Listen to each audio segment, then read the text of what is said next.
kita mau praktik jual beli ya Syakira ya. Jual beli. Wow. Pura-pura nih ya teman-teman. Pura-puranya nanti Umi yang membeli, Syakira yang berjualan. Oke ya, oke teman-teman, sebelum kita mulai kita ucapkan Bismillahirrahmanirrahim. iya, biasakan ya teman-teman. Ayo kita mulai. Bu Syakira, Waalaikumsalam.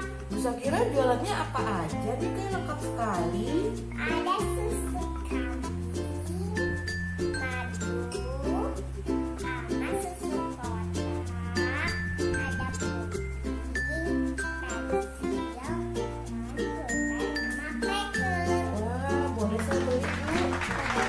Bu, ini harganya berapa Bu ini? 2.000. Oh gitu, kalau gitu saya beli satu susunya.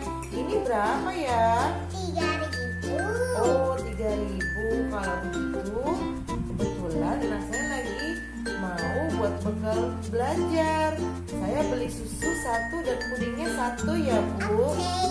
Iya Bu, tolong dibungkus Bu.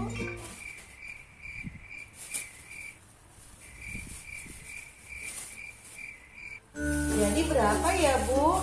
2.000 tambah 3.000 jadi 5.000. oh 5.000. Kalau uangnya 10.000 kembalinya berapa ya Bu?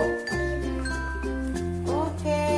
Wah, terima kasih. Sekarang kalian boleh lakukan jual beli dengan orang tua kalian ya. Bisa dengan kakak, adik, atau orang tua mama papa di rumah ya, atau ayah bunda di rumah. Oke. Sampai jumpa. Terima kasih.